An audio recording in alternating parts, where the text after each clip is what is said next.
Atos 19, versículo 17. E foi isso notório, só para a gente entender aqui, está falando sobre aquele evento dos filhos de Seva que apanharam de alguns demônios que estavam manifestados. Mas eu quero falar para você a partir do 17. E foi isso notório a todos os que habitavam em Éfeso, tanto judeus como gregos. E caiu temor sobre todos eles, e o nome do Senhor Jesus era engrandecido. Muitos dos que tinham crido vinham confessando e publicando os seus feitos. Também, muitos dos que seguiam artes mágicas trouxeram os seus livros e os queimaram na presença de todos. E, feito a conta de seu preço, acharam que montava a 50.000 peças de prata. Então o que acontece aqui? Era muito comum estes exorcistas ou estes encantadores, feiticeiros e muitos que usavam de artes mágicas. Eram os ilusionistas aí daquela época. E essas pessoas sempre buscavam ganhar dinheiro com isso. Essa coisa de exorcizar, de manifestação demoníaca, era algo que chamava muita atenção na época. E, obviamente, existiam pessoas que queriam se aproveitar disso tudo para ganhar dinheiro e faturar. Então, essas pessoas, muitas iam se convertendo. E o interessante é que diz aqui que estes que praticavam essas artes mágicas trouxeram os seus livros e os queimaram na presença de todos. Às vezes tem coisas que têm um valor sentimental, a pessoa guarda como lembrança. E esse valor sentimental faz com que ela se apegue àquilo e não consiga se desfazer daquilo. E aí não importa se você adora ou não adora. A questão aqui é pelo simples fato de ter. É pelo simples fato de guardar. Pouco importa se adora ou não adora aquilo, mas simplesmente pelo fato de ter aquilo, aquilo já te prejudica. Então, a primeira coisa é esse valor sentimental, que a pessoa não consegue se desfazer. E o outro é o próprio valor financeiro daquilo. Como uma vez um pastor, um ex-pai de santo tinha se convertido numa época, e aí ele pediu para tirar aquelas imagens, aquelas coisas todas lá do centro, onde ele tinha. Aí tinha lá umas imagens que era de gesso. Não, vamos quebrar e destruir e queimar. Mas tinha umas que era de ouro. Não, isso aqui de ouro não. Mas espera aí, tanto faz se é de ouro ou se é de gesso. O problema é a quem foi consagrado e não o material que foi feito. Então, para destruir o que é de gesso, tem facilidade, mas para destruir o que é de ouro, não. Então, às vezes, o valor comercial, o valor financeiro que aquele objeto tem, é que impede, às vezes, as pessoas de se desfazerem disso. É interessante que livro, antigamente, era uma coisa muito cara. Hoje ainda é. Mas tente imaginar naquela época, onde não há uma imprensa, onde não há uma editora, onde não há essa tecnologia de encadernação, de fabricação, ter um livro era uma coisa muito cara. Às vezes, para você ter um livro, você tinha que trabalhar o ano inteiro e juntar dinheiro o ano inteiro para comprar um único livro. É uma coisa muito cara.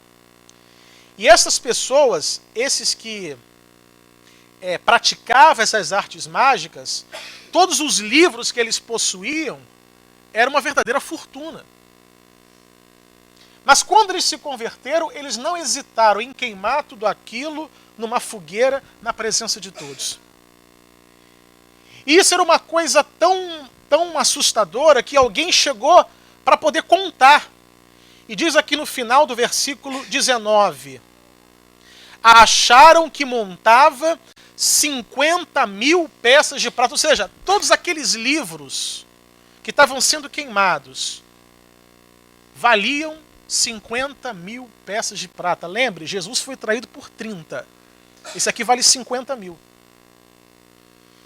Tem algumas bíblias, algumas traduções que ao invés de peças falam em moedas.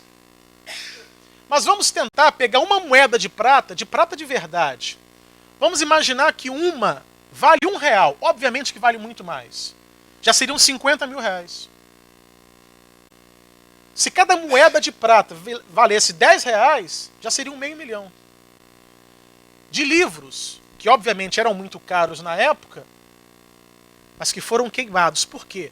Porque para estas pessoas, para estes mágicos, para esses feiticeiros que se converteram, aqueles livros não serviriam mais para nada. E se não serve para eles, também não serve para ninguém. E se não serve para ninguém, tem que ser queimado, tem que ser destruído. Então, muitos estão apegados ao valor sentimental, outros estão apegados ao valor financeiro que aquilo tem. E tanto um, tanto outro, às vezes impede a pessoa de se desfazer destas coisas que talvez aos olhos dela são inofensivos, mas estão lá. Ou expostos, ou guardados em algum lugar que talvez até ela mesma já esqueceu de onde está. Então, aquele que se converte, ele não pode hesitar em tirar da sua vida qualquer coisa que desagrade a Deus, independente do valor sentimental ou financeiro que aquilo possa ter. Mas não são apenas os objetos que precisam ser destruídos, que precisam ser queimados. As coisas que às vezes nós carregamos dentro de nós também precisam ter um fim. Não adianta você quebrar um ídolo se esse ídolo estiver dentro de você. Não adianta você simplesmente quebrar uma imagem se às vezes a imagem é que está dentro de você. O ídolo não é apenas aquele que é feito pelas mãos do homem, de barro, de pau, de gesso, seja lá o que for. Mas os ídolos às vezes estão dentro da pessoa, dentro dela. O ídolo está lá, dentro dela. E tem que ser queimado da mesma forma. Salmo 19. Da mesma forma que possa existir objetos na nossa casa que às vezes estão escondidos num lugar que a gente nem se lembra, ou às vezes nem sabe que aquilo está lá, da mesma forma, dentro de nós também podem existir coisas que nem a gente tem noção de que estão lá. E o salmista Davi faz uma pergunta aqui no versículo de número 12. Salmo 19, versículo de número 12, que diz assim, uma pergunta. Quem pode, o quê? Quem pode entender os próprios erros? É a pergunta que ele faz. Ou, como algumas traduções, quem pode discernir os próprios erros? Quem é que pode?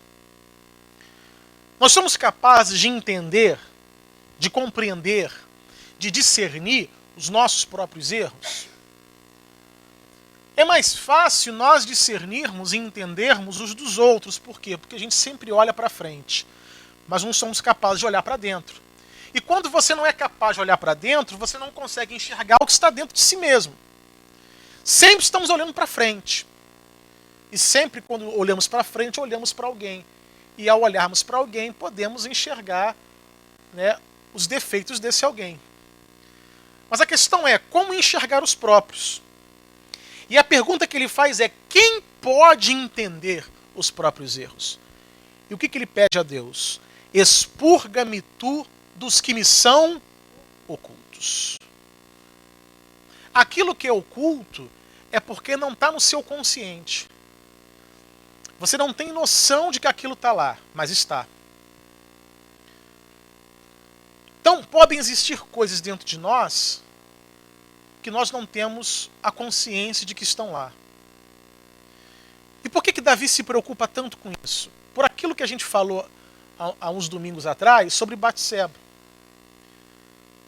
Aquilo que Davi fez foi algo que depois o marcou profundamente, porque ele nunca imaginou que fosse capaz de fazer aquilo que ele fez. De tomar para si uma mulher casada, de conspirar a morte do marido dela, para tentar encobrir uma gravidez que acabou acontecendo daquela relação. Então, depois que Davi caiu em si, e ele viu toda a maldade que ele praticou, é uma pergunta que alguém faz. Como eu pude fazer isso? Como é que eu fui capaz de fazer uma coisa dessa? É como se Davi dissesse: eu nunca imaginei que eu fosse capaz de fazer isso, mas fiz. E por que eu fiz? Deve existir algo dentro de mim que eu mesmo não conheço. Deve existir algo oculto em mim que eu nunca percebi. E quando eu percebi, eu só percebi da pior forma, ou seja, praticando a maldade, a perversidade. Como eu fui capaz de fazer isso? Então Davi ele começa a pensar o seguinte: podem existir erros dentro de mim que eu não enxergo. Mas não é pelo fato de eu não enxergar que não existe. Existe. Eu só não consigo ver. E aí então ele diz: expurga-me tu dos que me são ocultos. Ou seja, Senhor, limpa, expurga, arranca estas coisas que são ocultas. Por quê? Porque aquilo que eu tenho a consciência, eu tenho a obrigação de fazer. Porque ninguém pode se arrepender de uma coisa que ele não tem consciência. Ninguém pode pedir perdão por um pecado que ele nem sabe que existe. Porque a primeira coisa que nos leva ao arrependimento é a consciência do erro. Se eu não tiver a consciência do erro, eu não me arrependo. E se eu não me arrependo, eu não peço perdão. Se eu não peço perdão, eu continuo em pecado. Então Davi está pedindo: meu Deus, tem algo que eu não tenho a consciência? Porque se eu tiver consciência, eu tenho que ter a atitude de corrigir. Mas e aquilo que eu não tenho consciência?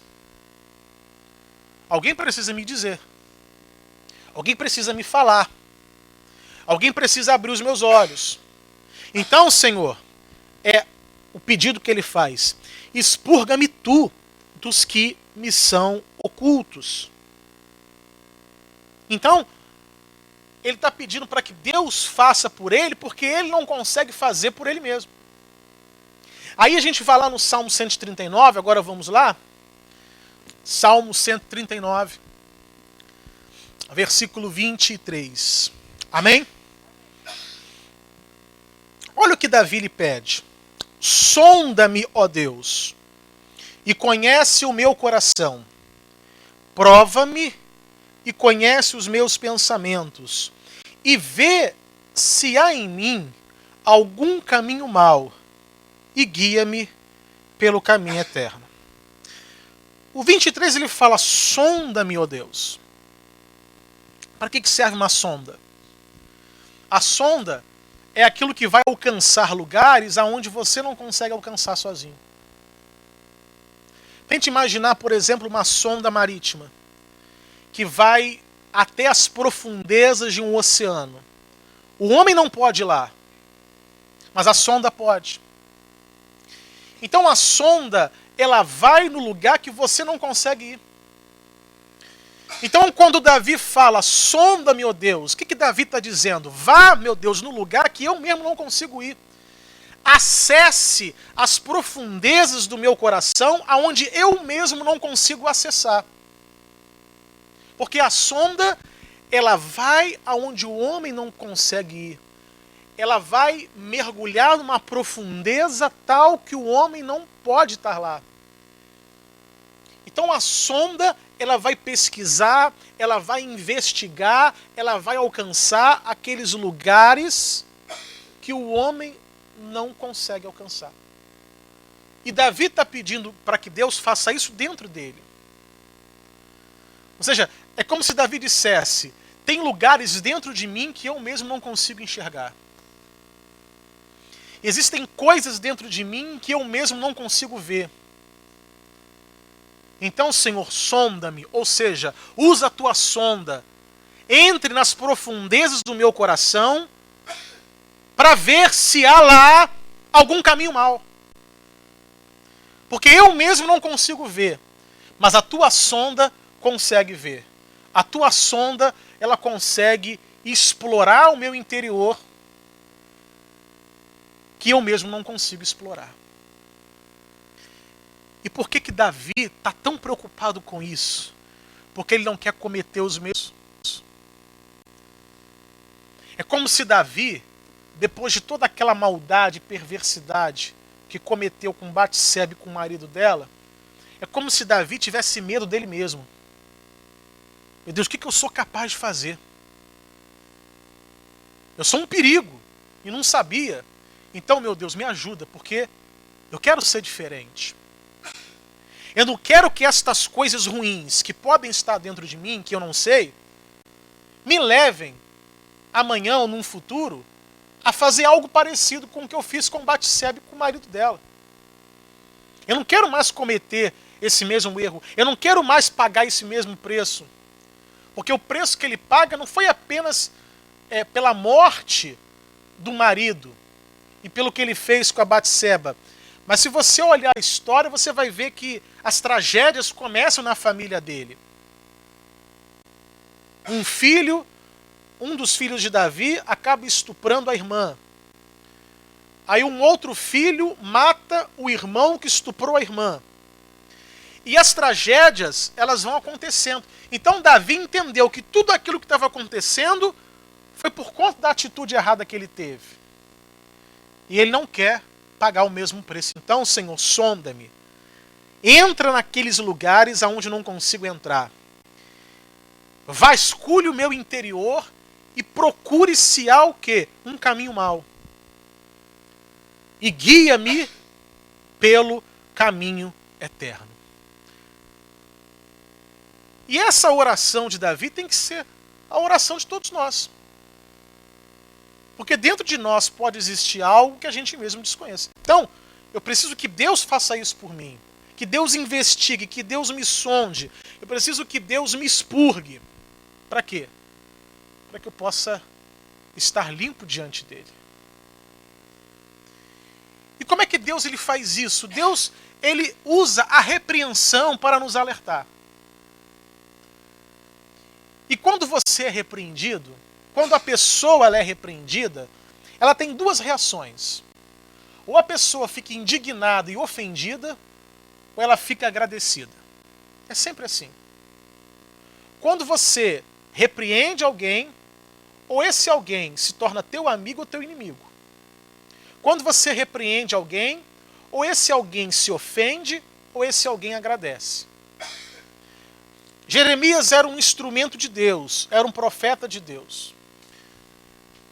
Então Deus abre os nossos olhos através da repreensão.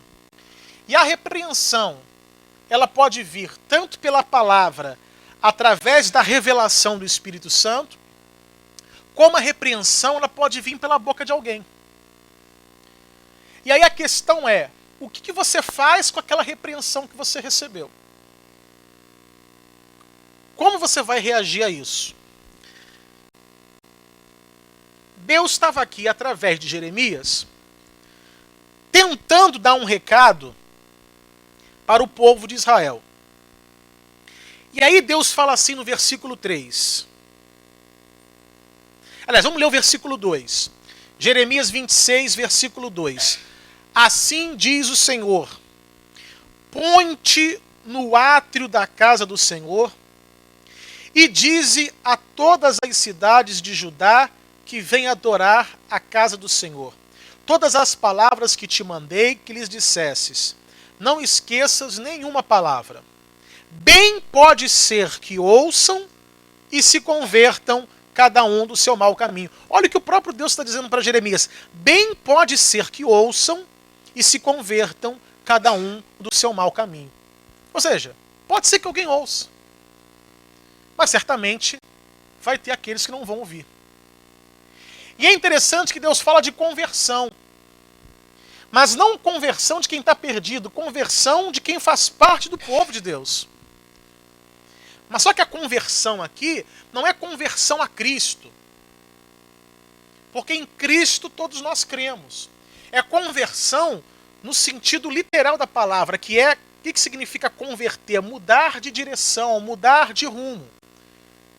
Então conversão aqui é no sentido literal. É você mudar de direção, mudar de rumo. Por quê? Porque você está num caminho que vai te levar para um lugar completamente diferente e você não tem noção. É como alguém que está numa estrada perdido, ele está lá, seguindo lá, e ele acha que vai chegar, mas não vai. Né?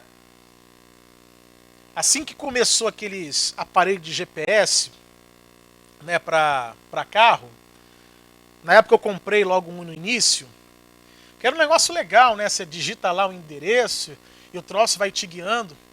E teve uma vez, foi até mesmo com... Na época eu estava ali na Glória, o pastor Francisco ainda estava aqui. O pastor Francisco juntou os pastores para a gente fazer um churrasco lá na casa dos pais dele. Cambuci. Maricá, isso, Maricá. Aí, não, vamos juntar lá, vamos fazer um churrasco lá, legal. Como é que chega lá? Ele me deu um endereço. Como eu não conheço nada, vou lá botar no GPS. Aí tá eu no carro e o pastor Douglas da Rocinha, que era da Rocinha antigamente. Aí, vamos lá, vamos. É por aqui? Vamos. Aí o troço não chega. A gente tá andando pela estrada, o troço não chega. Aí chegou uma hora que passou tanto tempo, será que a gente não tá no caminho errado, não? Mas o GPS tá mandando, vai em frente, então a gente vai. Só que a gente tava na pista, depois a gente foi descobrir que tava na pista ao contrário. Uma mão vai, a outra vem. E a gente tá indo lá. Até que a gente para no acostamento, pergunta pra alguém, não, vocês estão no caminho errado, vocês têm que pegar o retorno. Mas aonde tem um retorno? Olha, daqui uns 2, 3 quilômetros tem um retorno. Aí você vai, volta e vai. Quer dizer, você está seguindo uma direção que você acha que é certa. Mas você chega a um ponto e para. Peraí, isso aqui vai me levar a lugar algum. Então na vida é assim. Às vezes nós estamos caminhando numa estrada que na nossa consciência vai nos levar aonde a gente quer chegar. Mas aí chega Deus e diz, olha, você tem que se converter. Você tem que mudar de caminho, você tem que mudar de direção. Você tem que passar para o outro lado da estrada porque você não vai chegar aonde você tem que chegar. Então, às vezes, nós precisamos ser repreendidos. Para quê? Para que a repreensão traga correção para a nossa vida. Porque senão a gente continua enganado na estrada, sendo guiado por um GPS doido que vai nos levar para um lugar que a gente não sabe onde é. Então, às vezes, você está seguindo uma direção na vida... Aí chegam, depois de anos, talvez, né? Às vezes, infelizmente, a pessoa para e pensa, peraí, eu já estou há anos nessa estrada e não chega onde tem que chegar, tem alguma coisa errada. Mas Deus, ele sempre procura nos repreender. Para quê? Para que a gente possa corrigir o quanto antes essa rota na nossa vida. Então, Deus usou a boca de Jeremias para corrigir, para converter o povo. E diz aqui no versículo 4, Jeremias 26, versículo 4. Disse-lhes, pois, assim diz o Senhor, se não me derdes ouvidos para andardes na minha lei, que pus diante de vós, para que ouvisseis as palavras dos meus servos, os profetas, né? E está falando aqui de pessoas que o próprio Deus usa para nos repreender, e pode ser pessoas conhecidas ou até pessoas desconhecidas, que podem, de repente, trazer uma repreensão para você. E a questão é como você vai reagir a essa repreensão. Versículo 6. Então, farei que esta casa seja como Siló, e farei desta cidade uma maldição para todas as nações da terra. Então, qual era o recado de Deus? Olha, avisa para o povo que se o povo não mudar, que se o povo não andar nos meus caminhos, vai acontecer essa desgraça. Mas eu estou avisando agora para que vocês tenham tempo de corrigir a rota e evitar a desgraça. E o Jeremias foi lá, né? Servo de Deus, obediente. E ele chegou lá no templo, no átrio do templo, e começou a falar. E qual foi a reação das pessoas? A pior possível. As pessoas reagiram com violência ao que Jeremias estava dizendo. E, para a gente resumir, né, diz aqui no versículo 8. E sucedeu que, acabando Jeremias de dizer tudo quanto o Senhor lhe havia ordenado que dissesse a todo o povo, pegaram nele os sacerdotes e os profetas e todo o povo, dizendo, certamente morrerás, porque profetizaste no nome do Senhor, dizendo, será como Siló esta casa e esta cidade será assolada, de sorte que fiquem sem moradores, e ajuntou-se todo o povo contra Jeremias na casa do Senhor. Na casa do Senhor, como se fosse a igreja. Então, Jeremias, ele é usado por Deus para trazer uma repreensão, mas as pessoas se ofendem com a repreensão. A repreensão, ela não tem por objetivo te ofender, te machucar.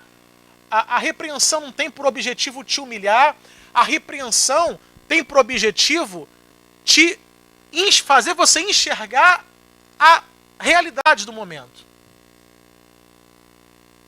Só que ou você reage com indignação, porque você se sente ofendido, ou você reage com gratidão, porque aceitou aquela repreensão.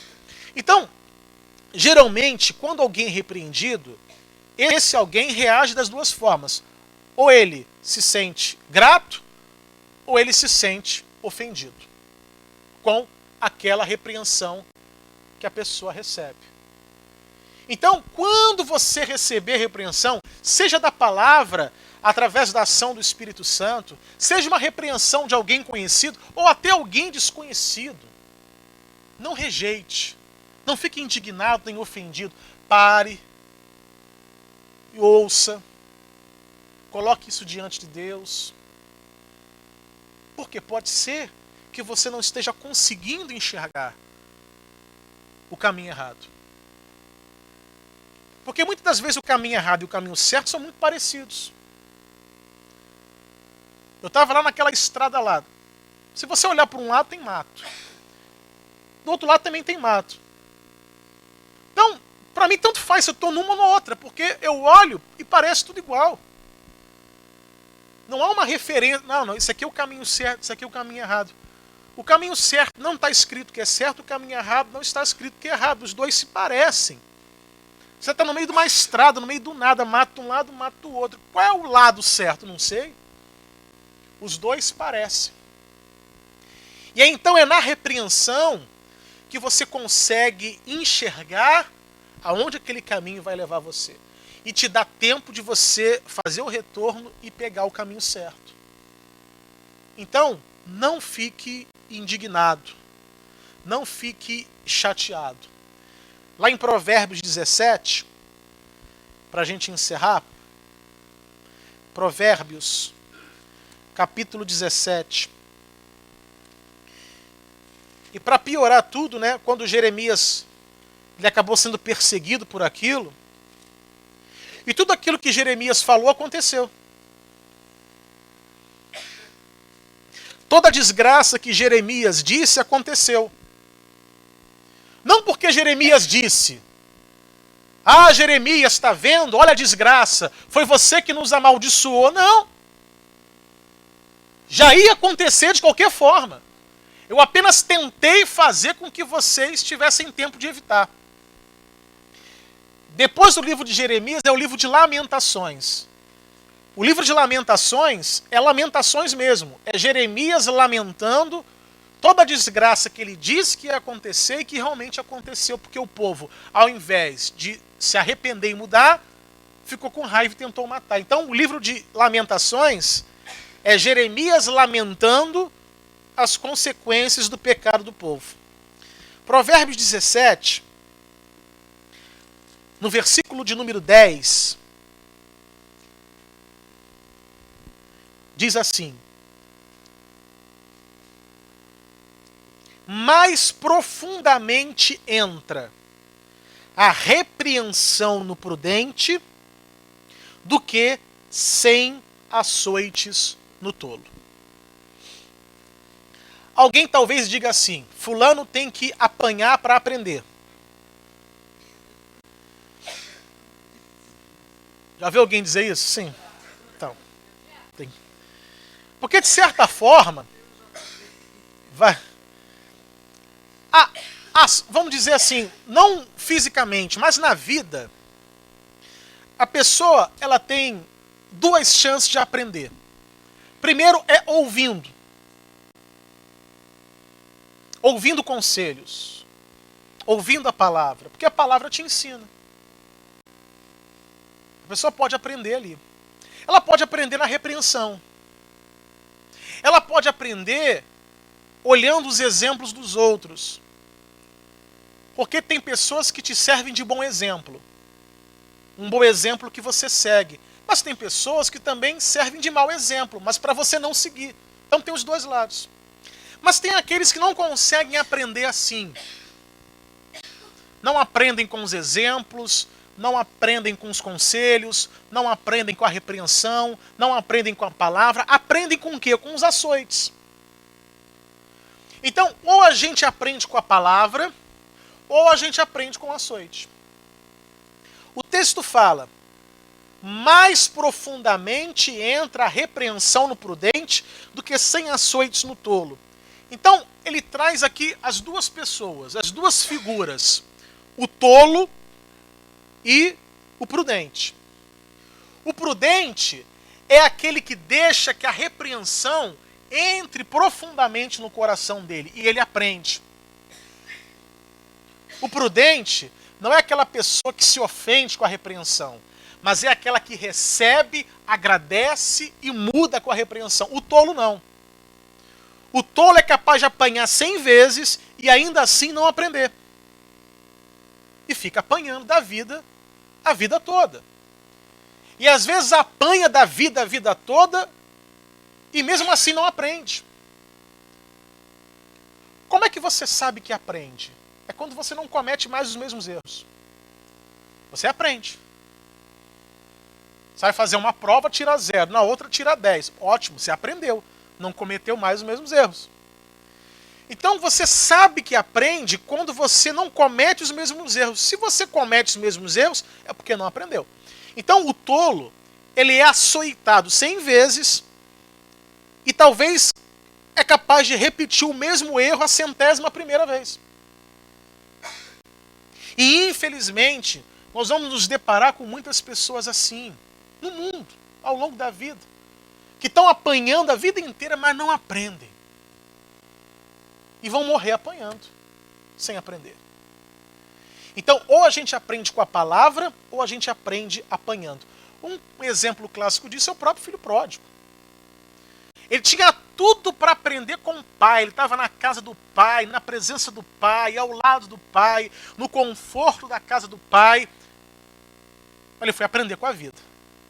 Perdendo tudo, sendo enganado, sendo roubado, caindo na miséria, no fundo do poço, desejando comer a comida dos porcos. Aí diz o texto lá, aí o filho pródigo disse: pequei contra o meu pai. Puxa, também? Perdeu tudo. Apanhou tanto da vida para depois ele dizer: eu acho que eu pequei contra o meu pai. Eu pequei, não, eu não falei, eu acho é o exagero meu. Ele fala: pequei contra o meu pai. E aí o filho pródigo dizia: até os funcionários do meu pai estão numa melhor situação do que eu. Aí ele decide: vou voltar para a casa do meu pai, vou pedir perdão, vou me reconciliar com ele. Quem sabe o meu pai não me recebe, nem que seja como um funcionário, como um empregado dele. Mas ele só chega a essa conclusão depois de tomar muitos açoites da vida. Poderia ter evitado? Poderia. Mas ele estava lá, né? Vamos imaginar assim, cheio de cicatrizes, de tanto apanhar da vida. E a cada cicatriz é uma ferida, cada cicatriz foi um açoite. Então, não tem necessidade da pessoa carregar um monte de cicatriz da vida. É só aprender com o pai. Aquele povo lá de Jeremias estava na casa do Senhor, estava na casa do pai, ao lado do pai, na presença do pai, como todos nós estamos. Então ele fala que a repreensão, Jeremias, Provérbios 17:10, mais profundamente entra a repreensão no prudente do que 100 açoites no tolo. Então seja prudente, não seja o tolo. A repreensão chegou, não importa por quem. Ouça. Meu Deus, será que é isso mesmo? Então testifica no meu coração. Mas sabe, não com um coração fechado, mas ouça, guarde aquilo e busque em Deus. Meu Deus, será que é isso mesmo? Porque como a gente falou lá em Provérbios, no Salmo 19, quem pode entender os próprios erros? Quem pode? É a pergunta que Davi faz. Talvez o outro consiga ver. Pode ser que o outro fale uma besteira, que não tem nada a ver contigo, também acontece. Mas não descarte nada. Coloque tudo diante de Deus, para que você consiga tirar a casca da banana ali e saber o que de fato você pode absorver para você e o que você pode descartar. Mas a repreensão, ela é um instrumento de Deus que vem sobre a nossa vida para nos mudar de direção, para nos mudar de rumo, para evitar que um mal maior aconteça. Então, guarde essa repreensão, sempre que ela vier.